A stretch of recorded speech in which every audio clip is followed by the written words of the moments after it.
Have you ever wondered what true, inescapable terror looks like? In the shadowy world of the SCP Foundation, there are anomalies that defy our understanding of reality, entities that chill you to the bone. Today, we delve into one of the most feared subjects in their entire catalog, SCP-096, also known as the Shy Guy. But don't let the nickname fool you. There's nothing shy about what happens when you make one fatal mistake. Imagine a creature, humanoid in shape, standing roughly 2.38 meters tall. Its body is unnervingly gaunt, almost skeletal, with disproportionately long arms that nearly touch the ground. Its skin is pale, devoid of any pigmentation, and it has no body hair whatsoever. Its jaw can open to an astounding 4 times the norm for an average human. But the most crucial detail, the one that seals your fate, is its face.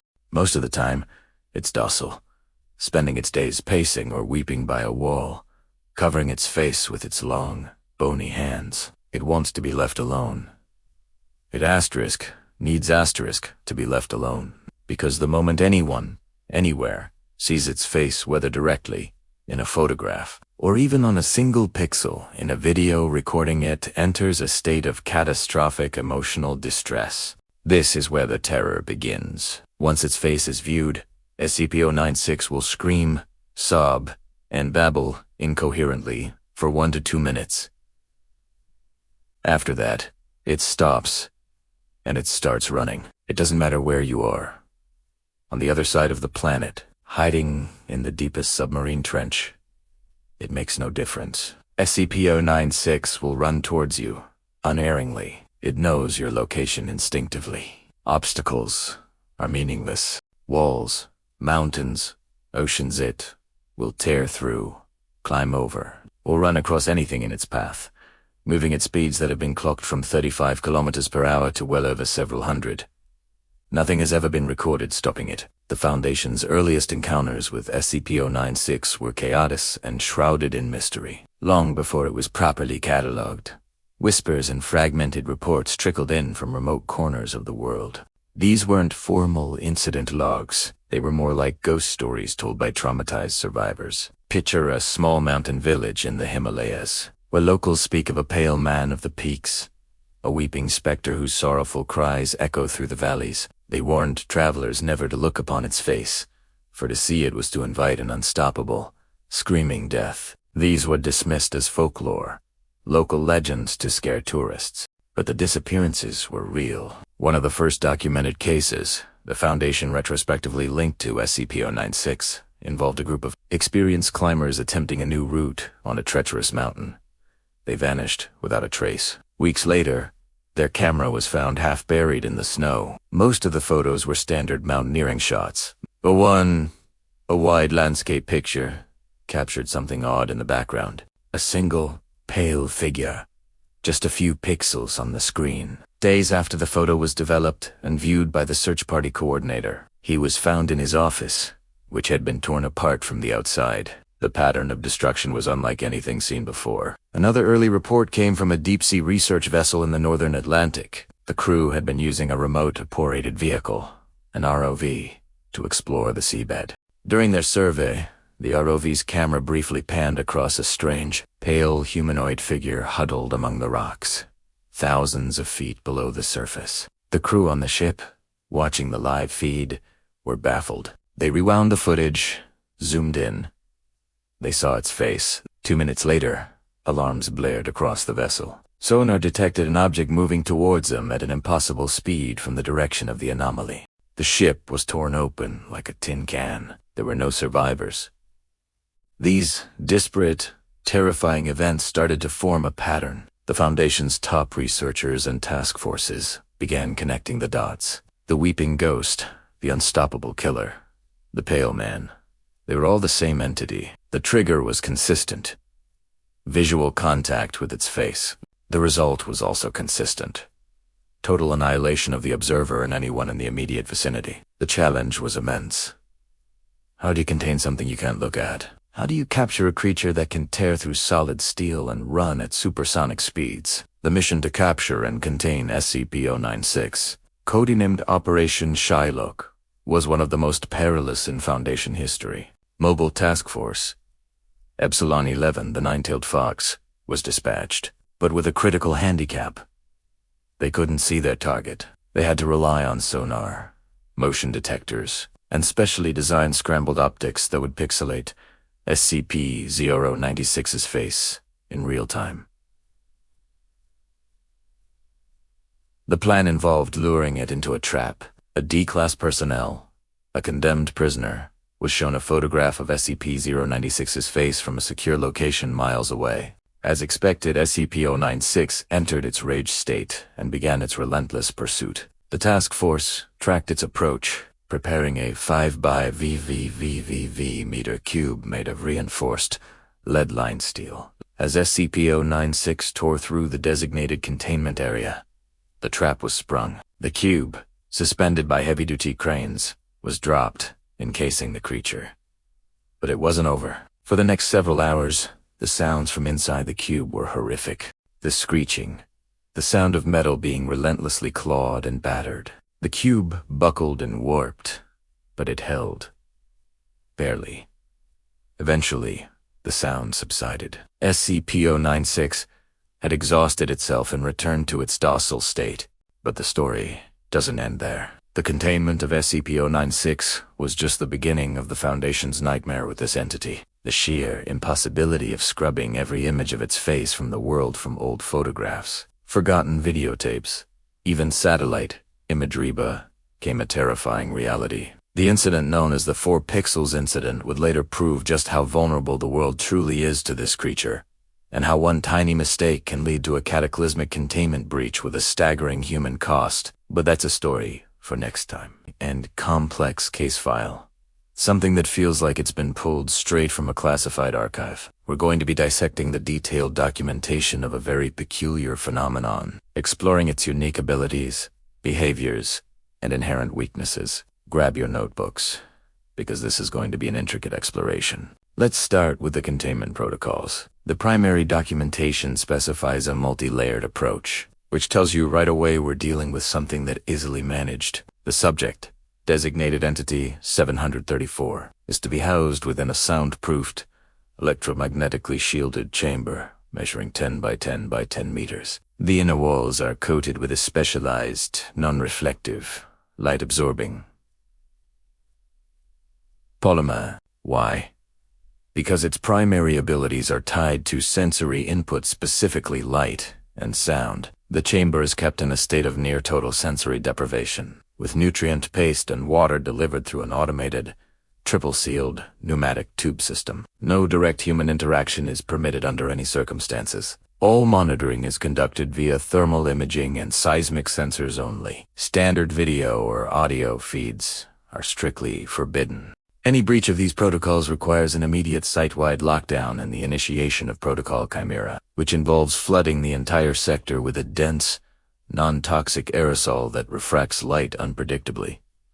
So, what exactly are we containing? Entity 734 is a polymorphic entity whose physical form is directly influenced by the perceptions of any sentient observer. Think of it as a living mirror, but instead of reflecting your image, it reflects your subconscious. When unobserved, thermal imaging shows it defaults to a simple, amorphous shape, roughly the size of a large dog, with a core temperature slightly below the ambient environment. However, the moment it's perceived, its transformation begins. Its abilities are truly mind-bending. If you see it and subconsciously associate it with a majestic, winged creature, it will begin to grow feathers and develop appendages resembling wings. If your deepest fear is of spiders, it will contort itself into a horrifying arachnid form. This isn't just a visual illusion, it's a physical change. The entity's mass can fluctuate, seemingly violating conservation laws, as it draws ambient energy from its surroundings to fuel these transformations. We've seen it manifest forms, ranging from a beautiful, glowing orb of light as perceived by a researcher with a fascination for cosmic phenomena to a twisted, shadowy figure reported by a security guard with unresolved trauma. Its behavior is entirely reactive. It doesn't seem to initiate actions on its own, but rather acts out the role it has been given by its observer. If you see it as a predator, it will hunt you. If you see it as a helpless creature, it will cower. This leads us to its weaknesses, which are intrinsically linked to its strengths. Its greatest vulnerability is sensory overload and conflicting perceptions. When exposed to multiple observers who all perceive it differently, the entity becomes unstable. Its form will rapidly and violently shift between the various perceived shapes, causing it immense distress. During one containment breach, 2 researchers saw it simultaneously. One saw a loved one they had lost, while the other saw an abstract geometric pattern. The entity flickered violently between these 2 forms, emitting a high-frequency shriek before collapsing into its default amorphous state, completely inert for several hours. This is why Protocol Chimera works. The light-refracting aerosol creates thousands of distorted, conflicting images, effectively jamming its perception-based abilities and forcing it into a dormant state. Another weakness is a complete lack of direct sensory input. In its soundproof, light-proof chamber, it has nothing to react to, keeping it docile. Now, for the really interesting part, its reaction to being seen. The initial moments of observation are critical. The entity appears to experience a jolt, a sudden surge of energy. Researchers have described a feeling of being scanned or read on a deep, instinctual level. It's not telepathy in the traditional sense. It's more like a psychic echo. It's not reading your conscious thoughts, but rather the deep-seated archetypes, fears, and desires buried in your subconscious. Once it locks onto a concept, it commits to that form until the observer is removed, or another stronger perception is introduced. During this process, there's a significant emotional feedback loop. If it manifests as something you fear, your fear will intensify, which in turn makes its terrifying form more stable and powerful. Conversely, if you perceive it with a sense of calm or curiosity, its form tends to be less extreme and more stable. This suggests the entity itself is a passive vessel, and the observer is the one truly directing its manifestation. So, what does this all tell us about its psychological profile? It's difficult to apply human psychology to such an alien consciousness, but we can make some educated guesses. The entity appears to lack a core identity or ego. It is a blank slate, defined entirely by external perception. You could argue it has no will of its own, merely a drive to exist by becoming what others see it as. This raises a profound philosophical question. Is it even truly sentient, or is it just a complex natural phenomenon, a biological mirror reflecting the consciousness of those around it? Some researchers theorize that it's driven by a primal need for connection or relevance. By becoming a manifestation of our deepest psyche, it forces a connection, however terrifying or beautiful that may be. It doesn't seem to be malicious. The danger it poses is a direct reflection of the danger we carry within ourselves. A person with a clear conscience and a peaceful mind might perceive it as something entirely benign. The psychological profile, therefore, is not of the entity, but of us. It is a mirror, and its analysis is ultimately an analysis of the observer. It forces us to confront our own inner worlds. Containing Entity 734 isn't just about locking a monster in a box. It's about managing the very nature of perception and the power of the human subconscious. The protocols are not just to keep it in, but to keep our own minds from giving it the keys to get out. It's a constant reminder that sometimes the most profound mysteries aren't out there in the cosmos, but right behind our own eyes. What a truly incredible case study. It really makes you think about the power of our own minds and perceptions, doesn't it? What do you think you would see if you were the one to look inside that chamber?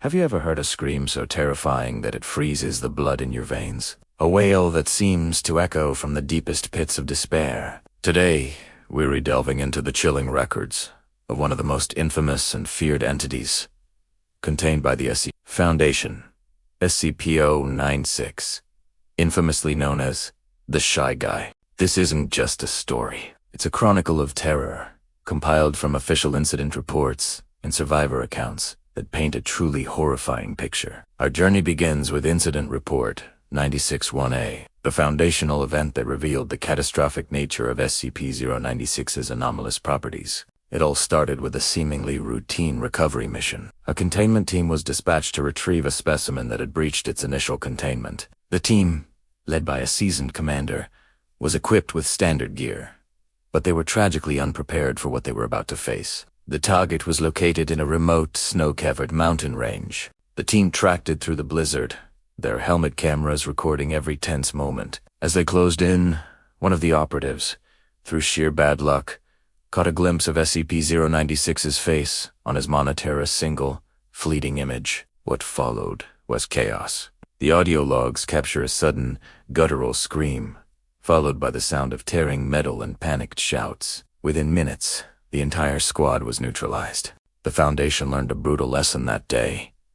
Viewing SCP-096's face, whether directly in a photograph or on a video feed, triggers an unstoppable, homicidal rage state. The victim of this trigger, designated SCP-0961, becomes the sole focus of SCP-096's attention. Once its face is seen, nothing on Earth can stop it from reaching its target. It will tear through any obstacle, run at impossible speeds, and relentlessly pursue SCP-0961 until it has reached and neutralized them. After the act, SCP-096 returns to a docile passive state, covering its face with its long, spindly hands, sobbing quietly until its next trigger. The first recorded fatalities were a harrowing proof of concept, but the true scale of SCP-096's destructive potential wasn't fully understood until it was too late. One of the most significant early incidents involved a civilian photographer on a hiking trip. He had taken a landscape photo of the same mountain range where the initial incident occurred. Weeks later, back in his quiet suburban home, he was looking through his photos. In the background of one shot, barely visible, were 4 pixels. 4 pixels that constituted the face of SCP. Containment alarms blared at the Foundation site housing SCP-096.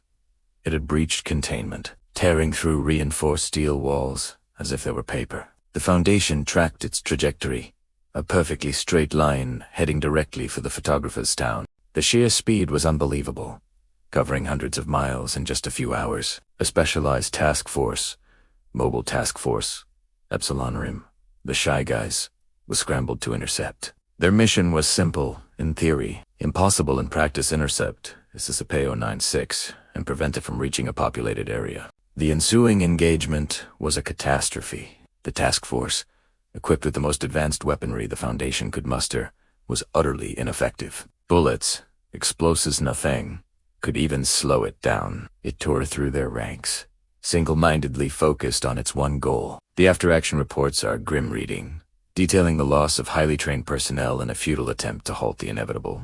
But the real horror of this incident was the civilian exposure. As SCP-096 charged through populated areas, thousands of people inadvertently saw its face.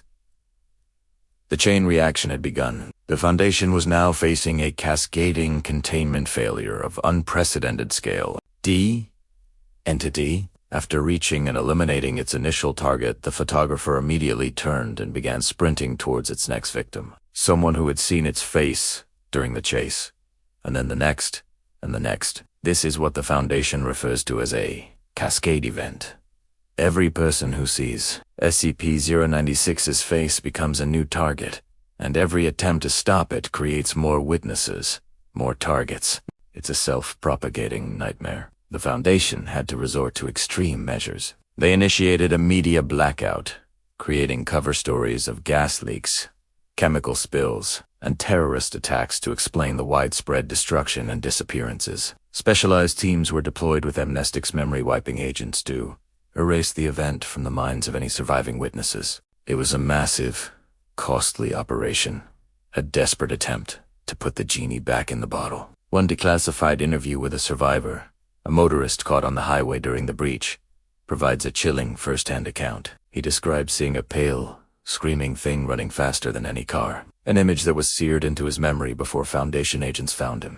He spoke of a primal fear, a sense that he had seen something fundamentally wrong, something not of this world. His memories were later wiped, but the transcript remains a testament to the sheer terror SCP-096 experiences. The aftermath of these incidents led to the creation of the strictest containment protocols in the Foundation's history. SCP-096 is now kept in a sealed 5 by 5 by 5 meter steel cube.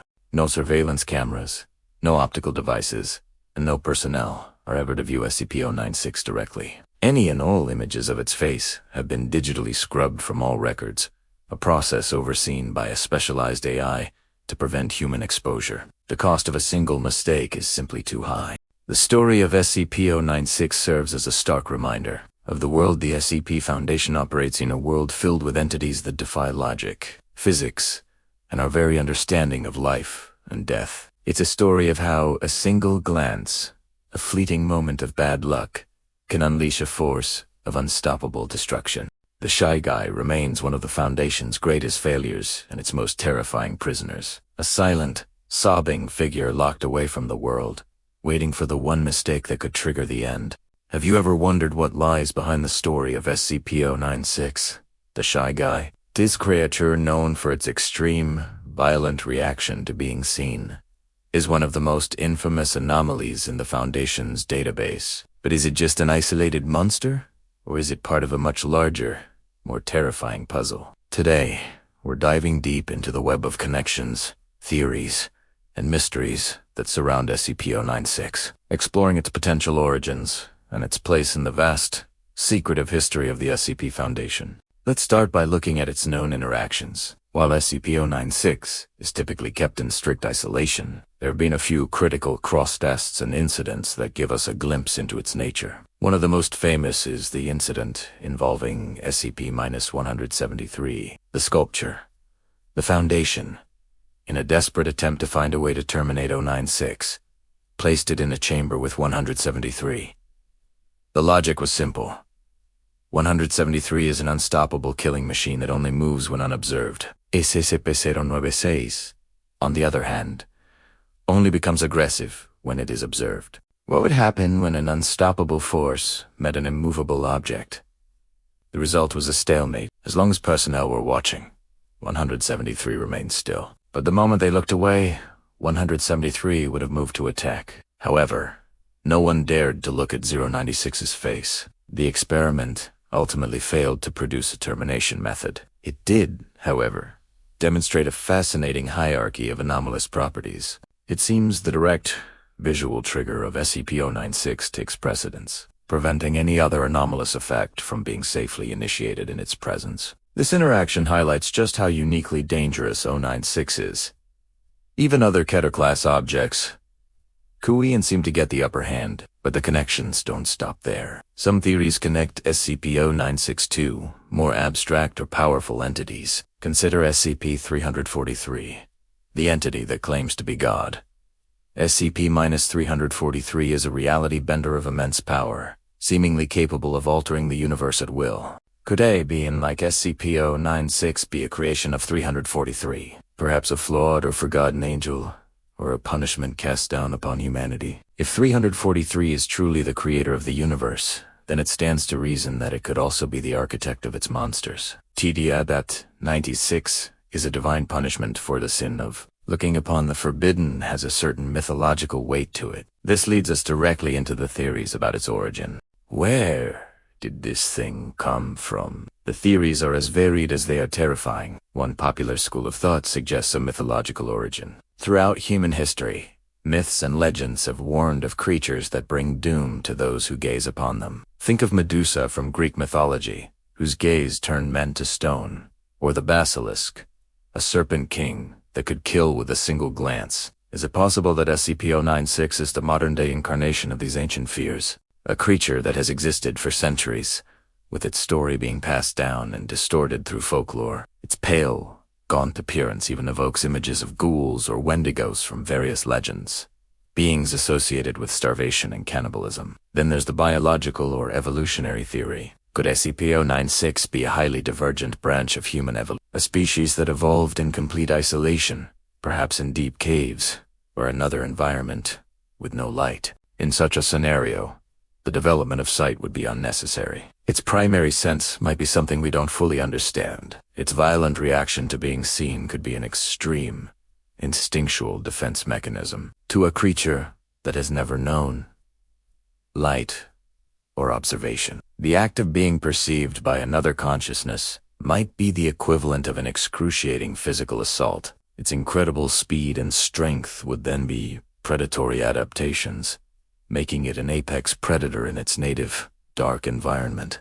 Perhaps the most mind-bending theory is that SCP-096 is not from our world at all. This is the extra-dimensional Origin theory. Imagine a reality where the fundamental laws of physics are different, where perception itself can be a weapon. SCP-096 could have stumbled into our reality through a dimensional rift, or it could be a scout for an invasion from a dimension of similar beings. Its seemingly indestructible nature and its ability to defy conventional physics to reach its target could be evidence that it is operating under a different set of rules. This would explain why no conventional weapon works on it, and why its rage is so absolute it is not just angry. It's reacting to a fundamental violation of its native reality's laws. Now, let's try to place SCP-096 within the timeline of the SCP Foundation's history. The official file states it was recovered in the mountains of Redacted in the 1990s. This places its discovery relatively late in the Foundation's history. After the organization was well established and had containment procedures for many other powerful anomalies, the recovery story itself is tragic.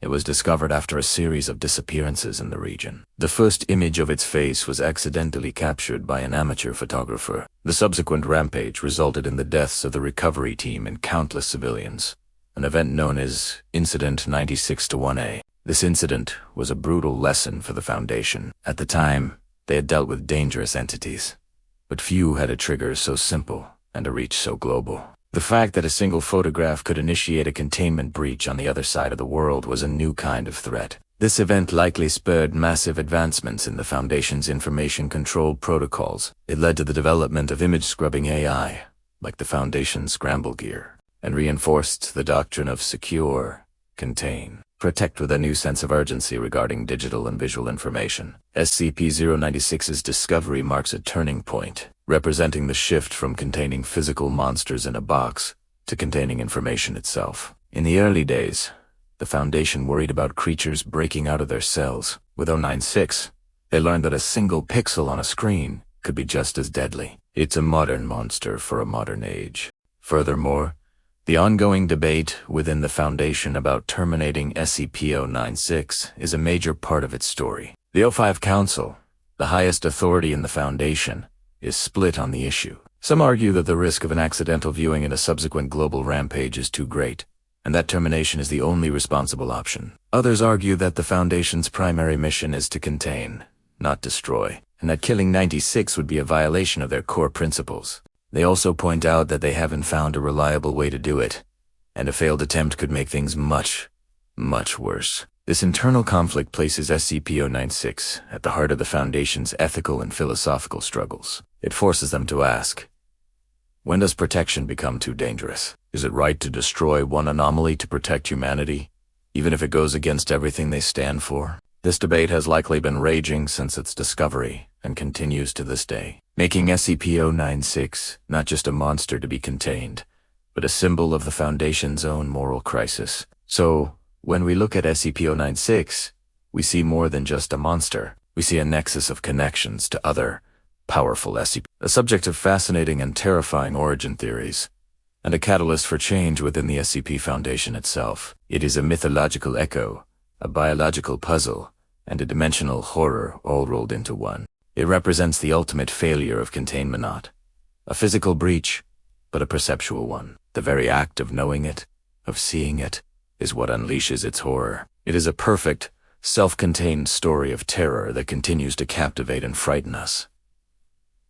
What do you think? Is SCP-096 a cursed being from mythology, a product of strange evolution, or a visitor from another world? Let me know your theories down in the comments. Log entry, Agent Thorn. I don't even know what day it is anymore. Time blurs in this place. The rain hasn't stopped since we arrived. It hammers on the corrugated roof of this makeshift outpost, a constant, dreary drumbeat, counting down the seconds we have left. We were sent to investigate Anomaly 734, what the locals call the Whispering Woods. Standard containment procedure. That's what the briefing said. Standard. There's nothing standard about this. I can still hear them. The whispers. They're not just in the trees anymore. They've found their way inside, crawling through the cracks in the walls, slithering into the vents. They sound like the people we've lost. For me, it's my sister, Anna. Her voice, clear as day, calling my name from just outside the door, pleading for me to let her in. I know it's not her. I know she's gone, but every instinct screams to open that door. Dr. Eris says it's an auditory hallucination, a psychic projection from the anomaly designed to break us down. He's right, of course. But knowing the science doesn't make the sound of your dead sister crying any easier to ignore. We lost Jenkins 2 days ago. He was a good man, steady as a rock. He started talking to his son, a boy who died of fever a decade ago. We tried to restrain him, but he was strong. Unnaturally so. He broke free and ran into the woods, shouting his son's name. We heard one final, terrible scream. Then silence. The whispers just got louder after that, adding Jenkins's voice to their horrible choir. We're down to 3 now. Me, Dr. Eris, and Agent Carter. Carter hasn't spoken in 24 hours. She just sits in the corner, staring at the wall, her hands clenched so tight her knuckles are white. I see her lips move sometimes, mouthing silent words. I'm afraid to ask who she's talking to. Eris is trying to hold it together, poring over his data, searching for a frequency, a pattern, anything to counteract the anomaly's influence. He looks like a ghost. His face is pale, his eyes hollow. He keeps muttering about mimetic resonance and cognitive decay. Big words for a simple truth. This place is eating us alive from the inside out. Last night, the power failed. We were plunged into absolute darkness, save for the weak beams of our flashlights. That's when it got worse. The whispers weren't just sounds anymore. We could feel them. A pressure in the air. A cold breath on the back of the neck. I saw something in the corner of my eye. A shadow moving where no shadow should be. When I turned my light on it, there was nothing there. Just the damp, stained wall. But for a second, I could have sworn it looked like Jenkins. Iris thinks the anomaly isn't just a place. He thinks it's a consciousness. A vast, ancient intelligence that feeds on memory and grief. It doesn't just mimic the voices of our dead. It pulls them from our minds, weaving them into a weapon. It finds the cracks in your soul and pries them open until you shatter. We are not containing it. We are its next meal. My sidearm feels heavy on my hip, a reassuring weight. The mission parameters are clear. If containment fails, if the risk of contamination is too high, we are to enact Procedure Omega. Sanitize the site. Leave nothing behind. That includes us. It's a cold, calculated protocol for a situation that is anything but. How do you quantify the loss of your own mind? The rain is letting up. The drumming on the roof is softer now. But the whispers are getting clearer. Anna's telling me it's okay. She says it's peaceful in the woods. That Jenkins is here. That they're all waiting for me.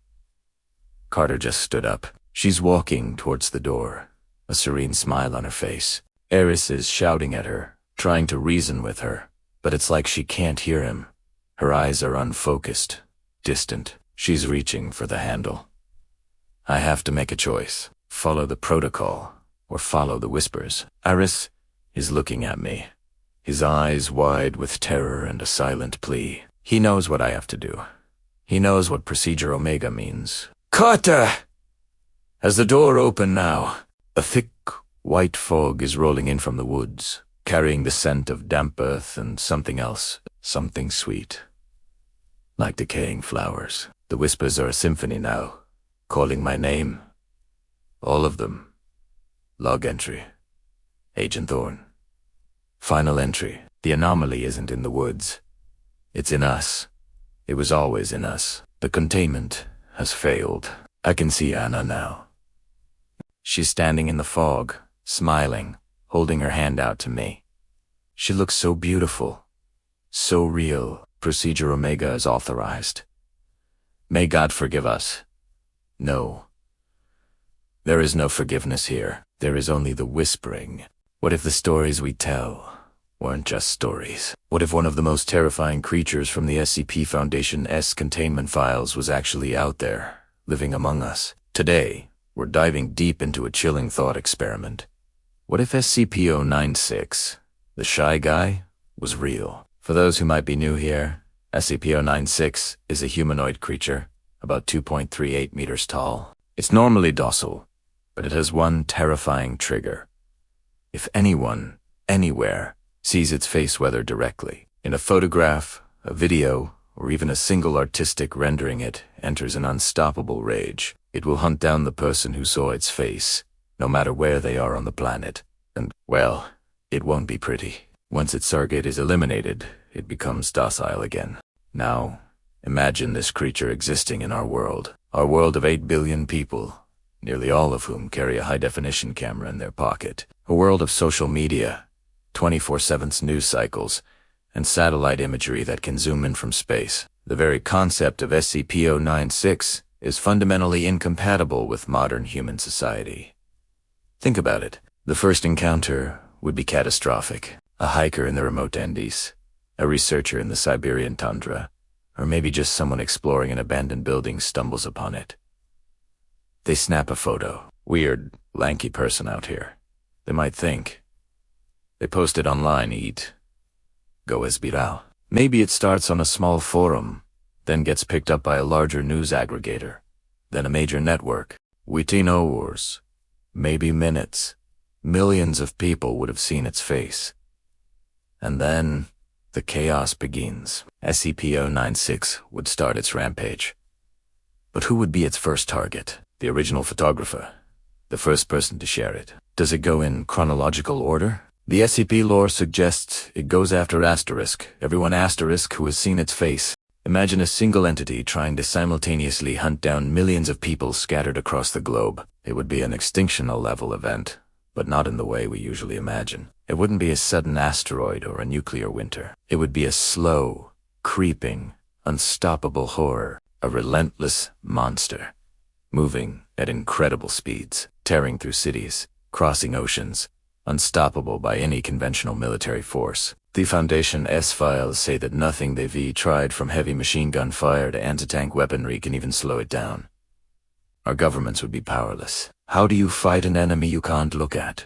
How do you coordinate a defense when the very act of observing the threat signs your own death warrant? The global panic would be unimaginable.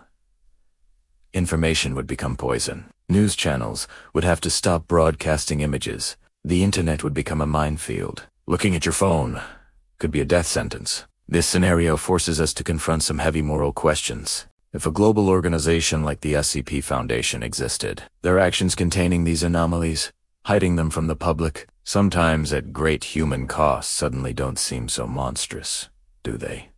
They seem necessary. The veil of secrecy they maintain would be the only thing standing between humanity and utter annihilation. Think of the sacrifices required. The Foundation uses D-class personnel, essentially to throw inmates for experiments. In our world, would we sanction such a thing to understand and contain 096? If we knew a small town had seen its face, would the world's leaders make the horrific decision to quarantine and sacrifice that town to save billions? These are the kinds of impossible choices that would become reality. It's the ultimate trolley problem, but on a global scale. The very fabric of our society would unravel. Trust would evaporate. Every photo, every video feed would be suspect. We'd have to develop technology, perhaps to crawl the internet and delete any image of its face. A task so monumental it's almost impossible. We'd have to live in a world where a simple accident, a single leaked photo, could trigger the end of the world. A world where ignorance truly is bliss on survival. So, could SCP-096 be real? In all likelihood, no. It's a fantastic piece of collaborative horror fiction, but it serves as a powerful allegory. It represents the dangers of information in the digital age, how a single piece of data can spread like a virus and cause irreparable harm. It's a metaphor for concepts we can't unsee, for truths that, once known, change us forever. It's a monster born from our interconnected world. The genius of SCP-096 is that its horror isn't just in what it does, but in what it forces us to imagine about ourselves and the world we've built. It shows us how fragile our civilization is, and how easily it could be broken by something that doesn't play by our rules. It's a chilling thought, and one that will stick with you long after you close the browser tab. Thank you so much for joining me on this deep dive into one of the Foundation's most terrifying creations. If you enjoyed this exploration, make sure to hit that like button and subscribe for more content. And speaking of more, get ready for our next episode. We're going to be exploring a place where the laws of physics break down, a location that is, in itself, an anomaly. We're venturing into the endless, terrifying retail hell of SCP-308, the infinite IKEA. You won't want to miss it. Until then, stay safe, stay curious, and whatever you do, don't